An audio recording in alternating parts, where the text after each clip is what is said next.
Hello everyone, welcome to the live session. तो आज हम देखने वाले हैं एनसीईआरटी हिस्ट्री क्लास 9, जिसमें आज हम शुरू करेंगे सेक्शन 2, जो कि है लाइवलीहुड्स, इकोनॉमिक्स एंड सोसाइटीज़। तो इसमें आज हम देखने वाले हैं chapter 4, forest society and colonialism. तो शुरू करते हैं हमारा आज का chapter. Take a quick look around your school and home and identify all the things that come from forest. The paper in the book you are reading, desks and tables, doors and windows, the dyes that color your clothes, spices in your food, the cellophane wrapper of your toffee, tend to live in berries, gum, honey, coffee, tea and rubber. Do not miss out the oil and chocolates which come from salt seeds, the tannin used to convert skins and hides into leathers, or the herbs and roots used for medicinal purposes.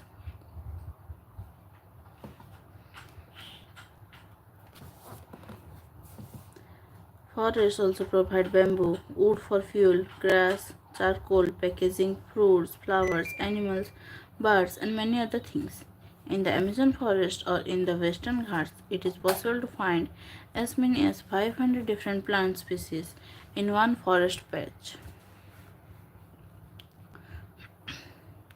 A lot of this biodiversity is fast disappearing. Between 1700 and 1995, the period of industrialization, 13.9 million square kilometers of forest, or 9.3% of the world's total area, was cleared for industrial uses, cultivation, pastures, and fuel wood.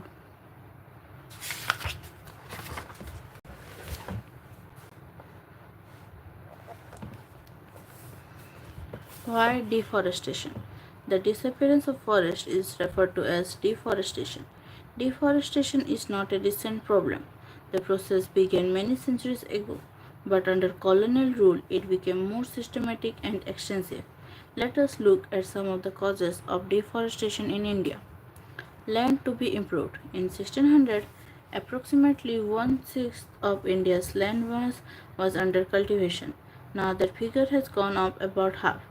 As population increased over the centuries and the demand for food went up, peasants extended the boundaries of cultivation, clearing forest and breaking new land.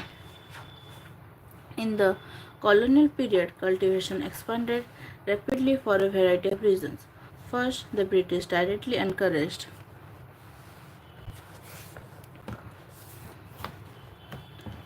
the production of commercial crops like jute, sugar, wheat, and cotton.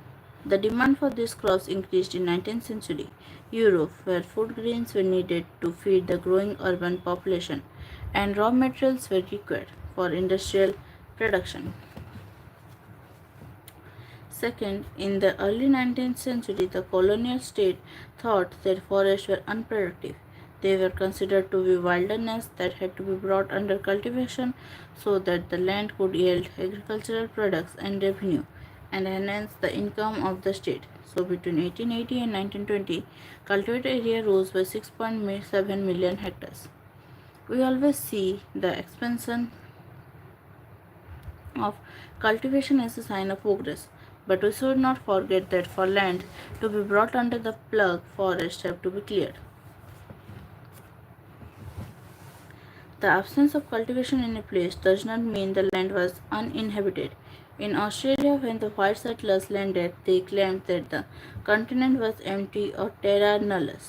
In fact, they were guided through the landscape by aboriginal tracks and led by aboriginal guides.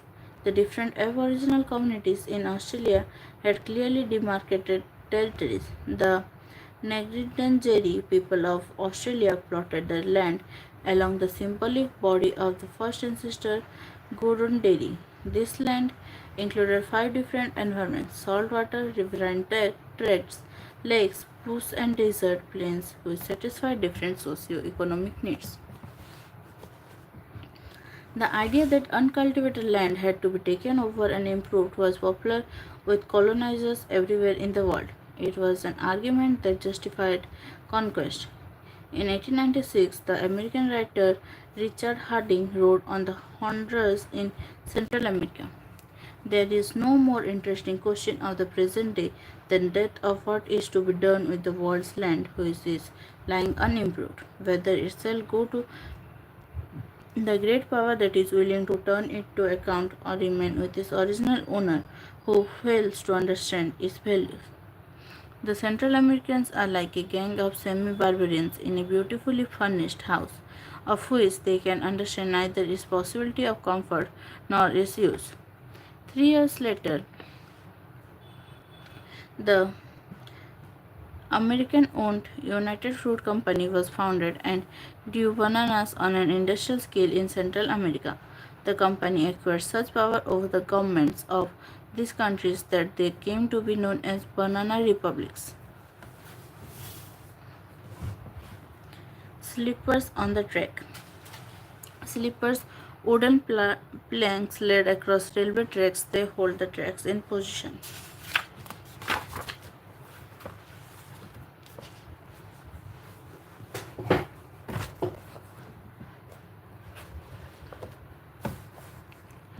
In the early 19th century, oak forests in England were disappearing.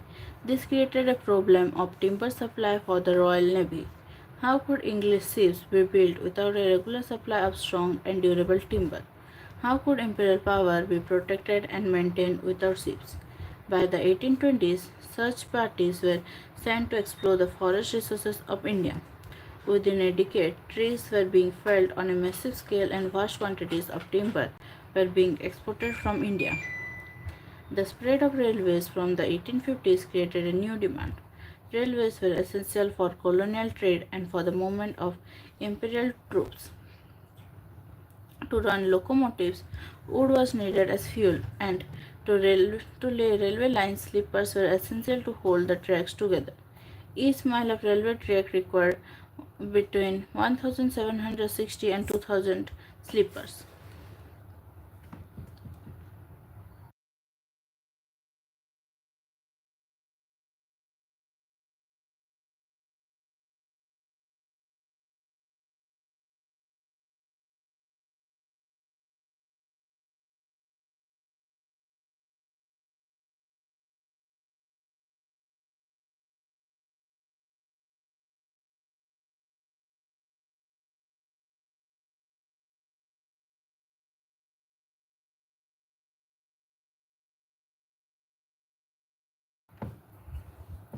From the 1860s, the railway network expanded rapidly.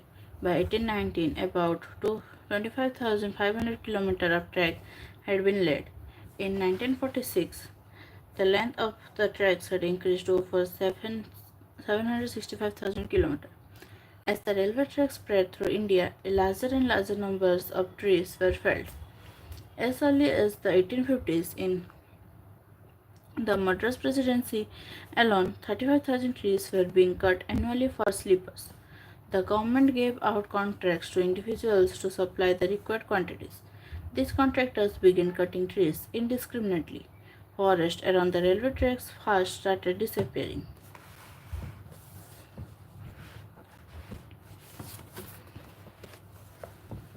The new line to be constructed was the Indus Valley Railway between Multan and Sukur, a distance of nearly 300 miles. At the rate of 2,000 sleepers per mile, this would require 600,000 sleepers, 10 feet by 10 inches by 5 inches, or 3.5 cubic feet apiece, being upwards of 2 million cubic feet. The locomotives would use wood fuel at the rate of one train daily either way, and at 1 mont per train mile. An annual supply of 219,000 monts would be demanded. In addition, a large supply of fuel for brick burning would be required. The sleepers would have to come mainly from the Sindh forests. The fuel from the tamarisk and chand forest of Sindh and the Punjab. The other new line was the Northern State Railway from Lahore to Multan. It was estimated that 2,200,000 sleepers would be required for its construction.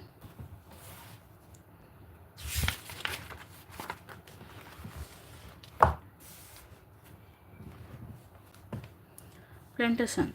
Large areas of natural forest were also cleared to make way for tea, coffee, and rubber plantation to meet Europe's growing need for these commodities.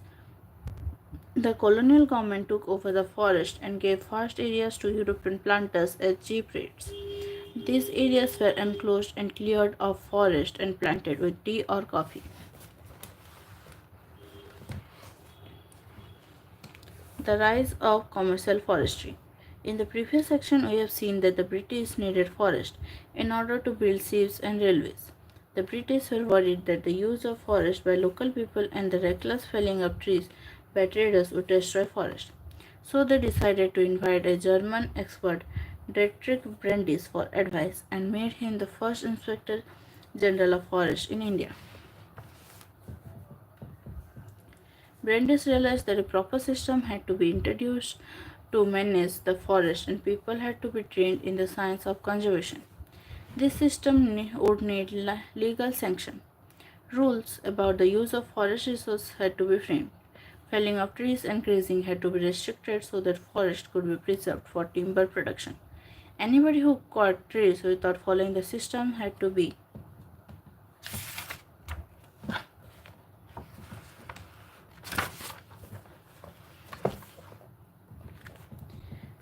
punished. So Brandis set up the Indian Forest Service in 1864 and helped formulate the Indian Forest Act of 1865. The Imperial Forest Research Institute was set up at Dehradun in 1906. The system they taught here was called scientific forestry. Many people now, including ecologists, feel that this system is not scientific at all. Scientific forestry is a system of cutting trees controlled by the forest department in which old trees are cut and new ones planted. In scientific forestry, natural forests which had lots of different types of trees were cut down. In their place, one type of tree was planted in straight rows. This is called a plantation. Forest officials surveyed the forest, estimated the area under different types of trees, and made working plans for forest management. They planned how much of the plantation area to cut every year. The area cut was then to be replanted so that it was ready to be cut again in some years. After the Forest Act was enacted in 1865, it was amended twice, once in 1878 and then in 1927. The 1878 Act divided forest into three categories: reserved, protected, and village forest. The best forests were called reserved forest. Villagers could not take anything from this forest, even for their own use, for house building or fuel. They could take wood from protected or village forest. How were the lives of people affected? Foresters and villagers had very different ideas of what a good forest would look like. Villagers wanted forests with a mixture of species to satisfy different needs: fuel, fodder, leaves. The forest department, on the other hand, wanted trees which were suitable for building ships or railways. They needed trees that could provide hardwood and were tall and straight. So particular species like teak and sal were promoted and others were cut.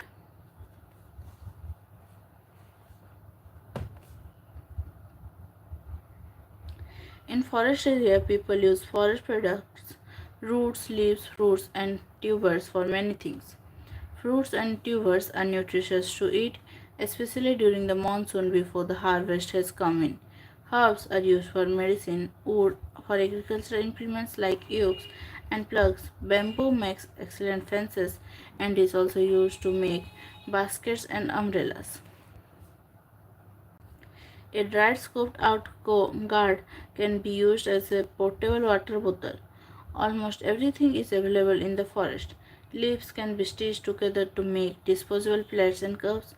The CRD Bahuina Bahili creeper can be used to make ropes, and the thorny bark of the simmer silk cotton tree is used to create vegetables.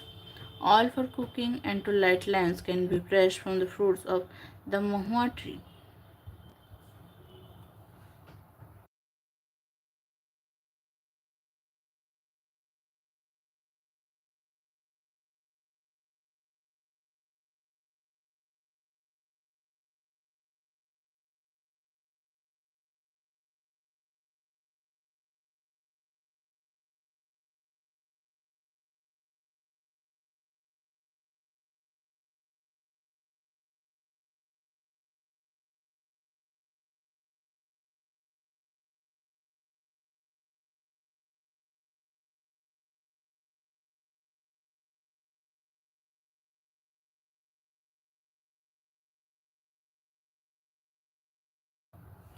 The Forest Act meant severe hardship for villagers across the country. After the act, all their everyday practices, cutting wood for their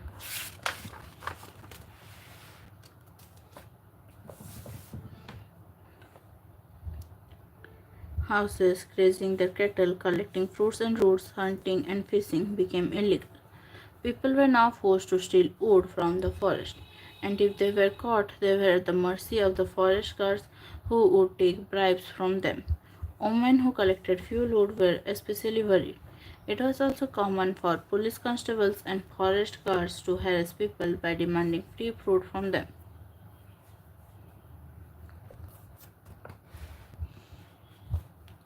How did forest rules affect cultivation?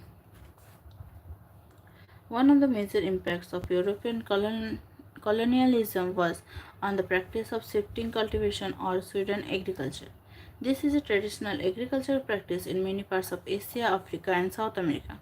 It has many local names such as leding in Southeast Asia, milpa in Central America, chitimani or tevi in Africa, Chena in Sri Lanka. In India, Dhya, Penda, Beber, Nevad, Jhum, Podu, Khandad, and Kumri are some of the local terms for Sweden agriculture.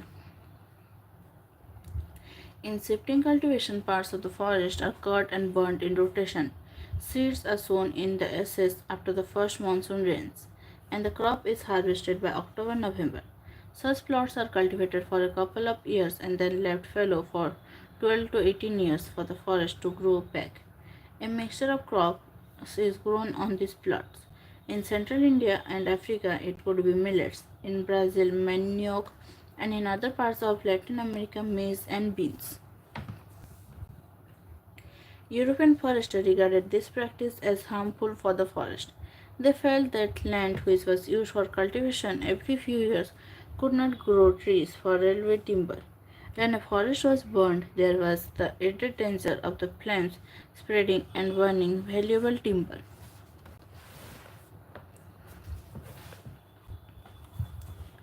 Shifting cultivation also made it harder for the government to calculate taxes.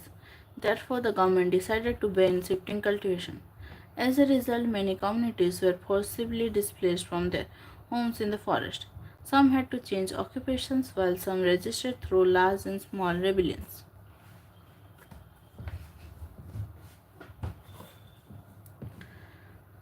Who could hunt?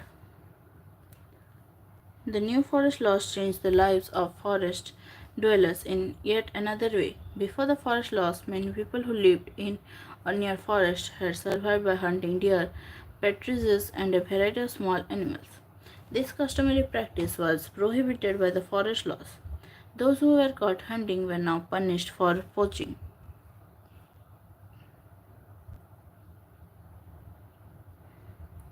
While the forest laws deprived people of their customary rights to hunt, hunting of big game became a sport.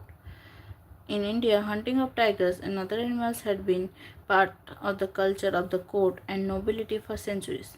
Many Mughal paintings show princes and emperors enjoying a hunt. But under colonial rule, the scale of hunting increased to such an extent that various species became almost extinct.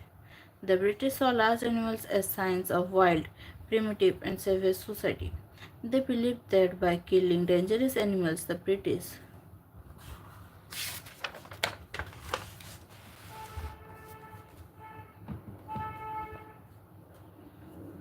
would civilize India. They gave rewards for the killing of tigers, wolves, and other large animals on the grounds that they posed a threat to cultivators. Over 80,000 tigers, 150,000 leopards, and 200,000 owls were killed for reward in the period 1875 to 1925.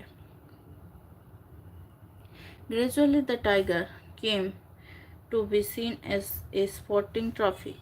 The Maharaja of Sarguja alone shot 1,157 tigers and 2,000 leopards up to 1957. A British administrator, George Ewell, killed 400 tigers. Initially, certain areas of forest were reserved for hunting. Only much later did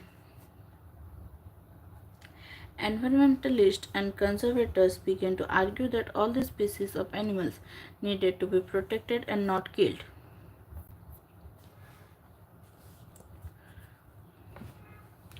Baigas are a forest community of central India. In 1892, after the shifting cultivation was stopped, they petitioned to the government. We daily starve, having had no food grain in our possession. The only wealth we possess is our eggs. We have no clothes to cover our body with, but we pass cold nights by the fireside. We are now dying for want of food. We cannot go elsewhere. What fault have we done that the government does not take care of us? Prisoners are supplied with ample food in jail. A cultivator of the grass is not deprived of his holding, but the government does not give us our right who have lived here for generations past.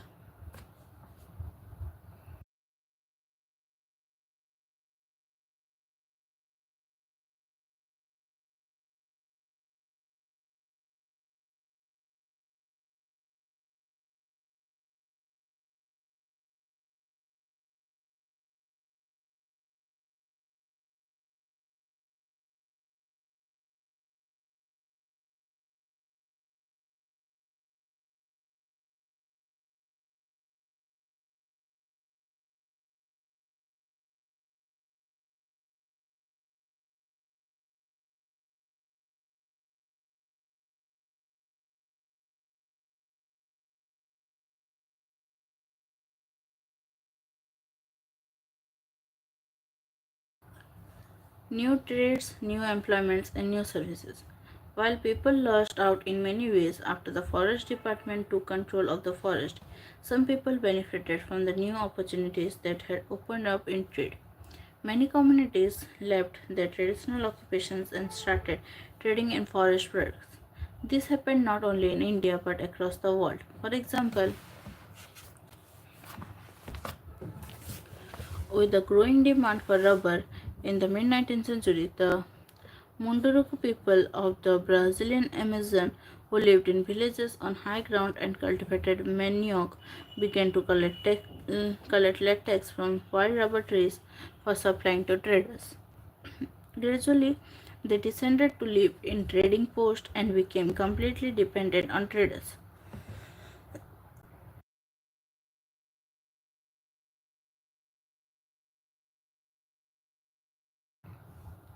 In India, the trade in forest products was not new. From the medieval period onwards, we have records of Adivasi communities trading elephants and other goods like hides, horns, silk, cocoons, ivory, bamboo, spices, fibers, grasses, gums, and resins through nomadic communities like the Banjaras. With the coming of the British, however, trade was completely regulated by the government. The British government gave many large European trading firms the sole right to trade in the forest products of particular areas. Grazing and hunting by local people were restricted. In the process, many pastoralist and nomadic communities like the Koraba, Karacha, and Yerukula of the Madras Presidency lost their livelihoods. Some of them began to be called criminal tribes and were forced to work instead in factories, mines, and plantations under government supervision. New opportunities of work did not always mean improved well being for the people. In Assam, both men and women from forest communities like Santals and Orans from Jharkhand and Gonds from Chhattisgarh were recruited to work on tea plantations. Their wages were low and conditions of work were very bad. They could not return easily to their home villages from where they had been recruited. Rubber extraction in the Putumayo.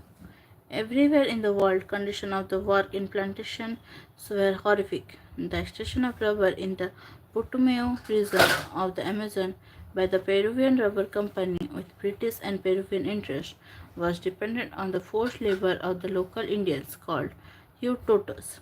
From 1900 to 1912, the Putumayo output of 4,000 tons of rubber was associated with a decrease of some 30,000 among the Indian population due to torture, disease, and replied. A letter by an employee of a rubber company describes how the rubber was collected. The manager summoned hundreds of Indians to the station. He grasped his carbine and machete and began the slaughter of these defenseless Indians, leaving the ground covered with 150 corpses, among them men, women, and children. Bathed in blood and appealing for mercy, the survivors were heaped with the dead and burnt to death, while the manager shouted, "I want to exterminate all the Indians who do not obey my orders about the rubber that I require them to bring in."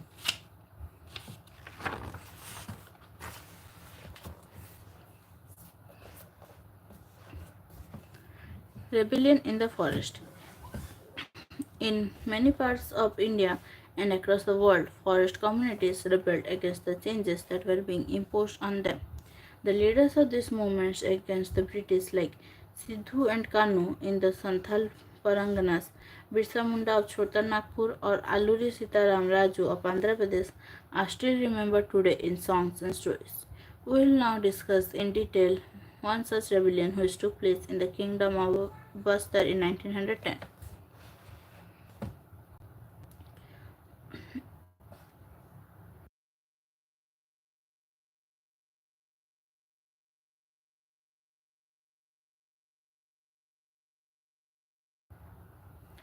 The people of Bastar.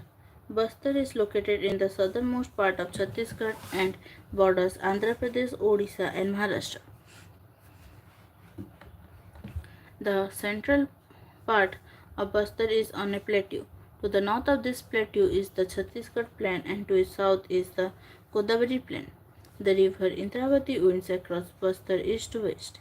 A number of different communities live in Bastar, such as Maria and Muria, Gonds, Dhurvas, Bhatras, and Halbas. They speak different languages but share common customs and beliefs. The people of Bastar believe that each village was given its land by the earth, and in return they look after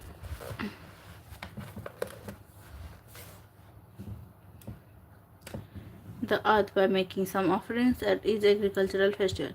In addition to the earth, they show respect to the spirits of the river, the forest, and the mountain. Since each village knows where its boundaries lie, the local people look after all the natural resources within that boundary.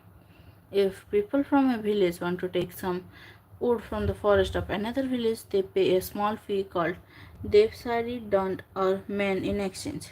Some villages also protect their forest by engaging watchmen, and each household contributes some grain to pay them. Every year there is one big hunt where the headmen of village in a Parangana cluster of villages meet and discuss issues of concern including forest. The fears of the people. When the colonial government proposed to reserve two-thirds of the forest in 1905 and stop shifting cultivation, hunting, and collection of forest produce, the people of Bastar were very worried.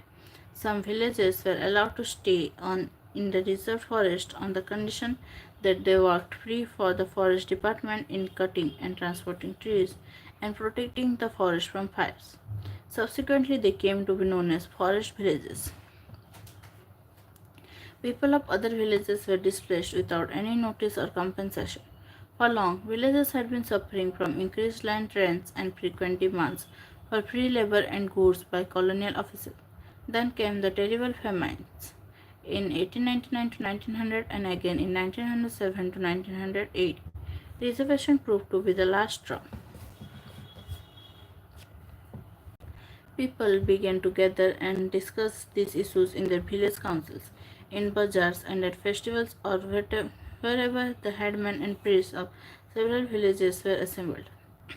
The initiative was taken by the Dhurvas of the Kangar forest, where reservation first took place. Although there was no single leader, many people speak of Gunda Dhur from village Nethanar as an important figure in the movement. In 1910, mango walks, a lump of earth, chilies, and arrows began circulating between villages.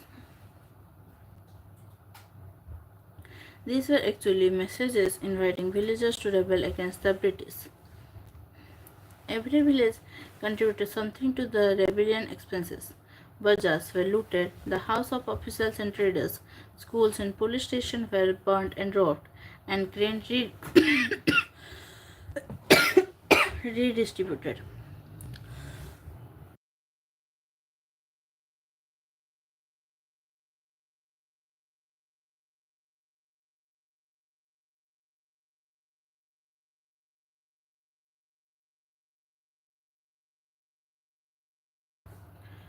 Most of those who were attacked were in some way associated with the colonial state and its oppressive laws.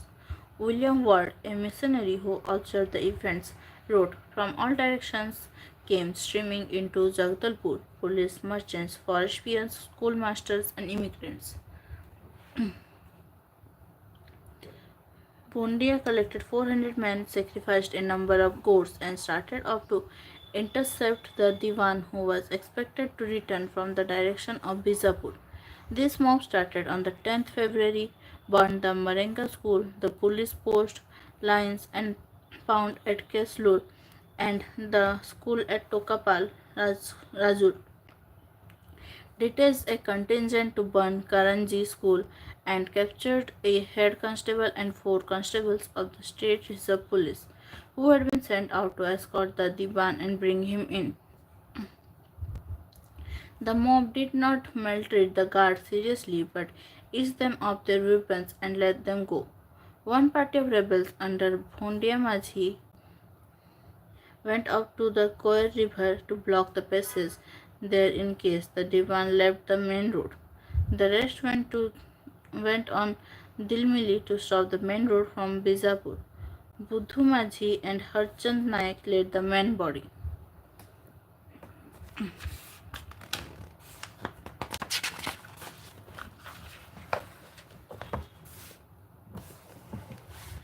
Elders living in Bastar recounted the story of this battle they had heard from their parents. Pudyami Ganga of Kankapal was told by his father, Pudyami Tokli, that the British came and started taking land. The Raja did not pay attention to things happening around him. So, seeing that land was being taken, his supporters gathered people. War started. His staunch supporters died and the rest were whipped. My father, Pudyami Tokli, suffered many strokes, but he escaped and survived. It was a moment to get rid of the British.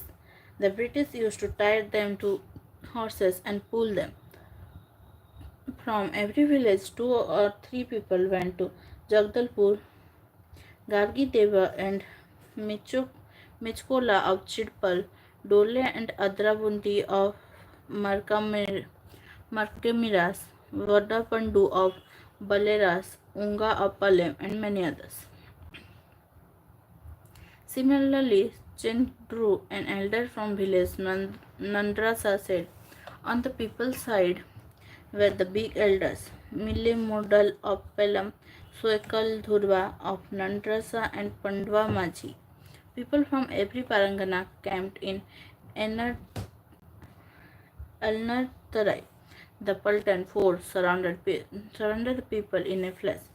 Gunda Dhur and had flying powers and flew away. But what could those with bows and arrows do? The battle took place at night. The people hid in shrubs and crawled away. The army Paltan also ran away. All those who remained alive of the people somehow found their way home to their villages. The British sent troops to suppress the rebellion. The Adivasi leaders tried to negotiate, but the British surrounded their camps and fired upon them. After that, they marched through the villages, logging and punishing those who had taken part in the rebellion. Most villages were deserted as people fled into the jungles. It took 3 months, February to May, for the British to regain control. However, they never managed to capture Gundadhur. In a major victory for the rebels, work on reservation was temporarily suspended, and the area to be reserved was reduced to roughly half of that planned before 1910. The story of the forest and people of Bastar does not end there. After independence, the same practice of keeping people out of the forest and reserving them for industrial use continued. In the 1970s, the World Bank proposed that 4,600 hectares of natural sal forests should be replaced by tropical pine to provide pulp for the paper industry. It was only after protest by local environmentalists that the project was stopped. Let us now go to another part of Asia, Indonesia, and see what was happening there over the same period.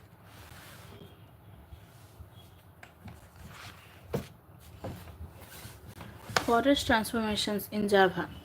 Java is now famous as rice producing island in Indonesia, but once upon a time it was covered mostly with forest.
The colonial power in Indonesia were the Dutch, and as we will see, there were many similarities in laws for forest control in Indonesia and India. Java in Indonesia is where the Dutch started forest management. Like the British, they wanted timber from Java to build ships. In 1600, the population of Java was an estimated 3.4 million. There were many villages in the fertile plains, but there were also many communities living in the mountains and practicing shifting cultivation. The woodcutters of Java. The Kalangs of Java were a community of skilled forest cutters and shifting cultivation. They were so valuable that in 1755, when the Mataram kingdom of Java split, the 6,000 Kalang families were equally divided between the two kingdoms. Without their expertise, it would have been difficult to harvest teak and for the kings to build their palaces. When the Dutch began to gain control over the forest in the 18th century, they tried to make the Kalangs work under them. In 1770, the Kalangs resisted by attacking a Dutch fort at Juana, but the uprising was suppressed. Dutch scientific forestry. In the 19th century, when it became important to control territory and not just people, the Dutch enacted forest laws in Java, restricting villagers' access to forest. Now, wood could only be cut for specified purposes, like making river boats or constructing houses, and only from specific forest under close supervision. Villagers were punished for grazing cattle in young stands, transporting wood without a permit, or traveling on forest roads with horse carts or cattle. As in India, the need to manage forests for shipbuilding and railways led to the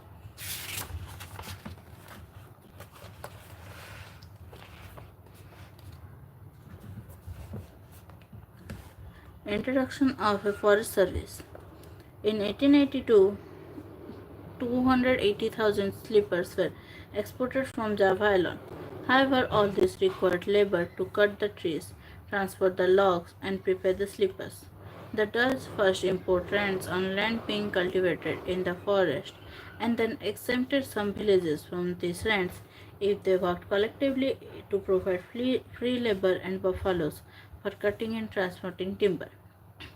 This was known as the Blendock Dinston system. Later, instead of rent exemption, forest villagers were given small wages, but their right to cultivate forest land was restricted.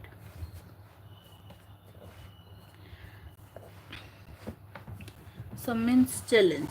Around 1819, Surantiko Samin of Rendul Platong village, a teak forest village, began questioning state ownership of the forest. He argued that the state had not created the wind, water, earth, and wood, so it could not own it. Soon a widespread movement developed. Amongst those who helped organize it were Samin's sons-in law. By 1907, 3,000 families were following his ideas. Some of the Samnists protested by lying down on their land when the Dutch came to survey it, while others refused to pay taxes or fines or perform labor. Dirk van Hogendorf, an official of the United East India Company in colonial Java, said, Batavians be amazed, hear with wonder what I have to communicate. Our fleets are destroyed, our trade languishes, our navigation is going to ruin.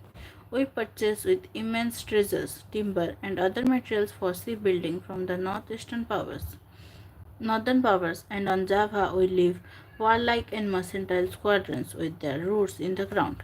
Yes, the forests of Java have timber enough to build a respectable navy in a short time, besides as many merchant ships as we require. In spite of all the cutting, the forests of Java grow as fast as they are cut, and would be inexhaustible under good care and management.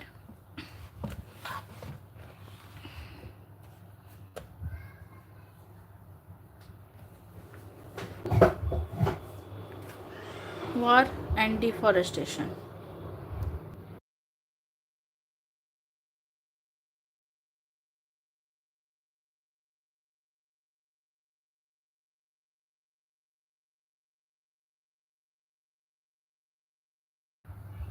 The First World War and the Second World War had a major impact on forest. In India, working plains were abandoned at this time, and the Forest Department cut trees freely to meet British war needs. In Java, just before the Japanese occupied the region, the Dutch followed a scorched earth policy, destroying sawmills and burning huge piles of giant teak logs so that they would not fall into Japanese hands. The Japanese then exploited the forest recklessly for their own war industries, forcing forest villagers to cut down forest. Many villagers used this opportunity to expand cultivation in the forest. After the war, it was difficult for the Indonesian Forest Service to get this land back. As in India, people's need for agricultural land has brought them into conflict with the forest department's desire to control the land and exclude people from it.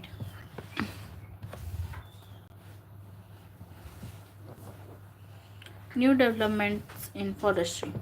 Since the 1980s, governments across Asia and Africa have begun to see that scientific forestry and the policy of keeping forest communities away from forests had resulted in many conflicts. Conservation of forests rather than collecting timber has become a more important goal. The government has recognized that in order to meet this goal, the people who live near the forest must be involved. In many cases across India, from Mizoram to Kerala, dense forests have survived only because villages protected them in sacred groves known as Sarnas, Devarakudu, Kanrai, etc. Some villages have been patrolling their own forest, with each household taking it in turns instead of leaving it to the forest guards. Local forest communities and environmentalists today are thinking of different forms of forest management.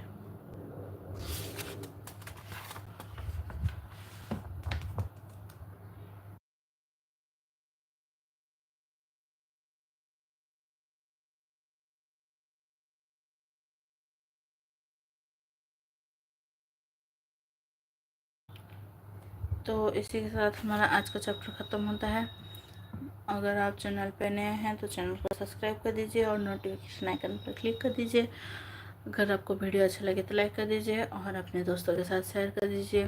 तो हमारा आज का session यहीं तक था। Thank you, thanks for joining.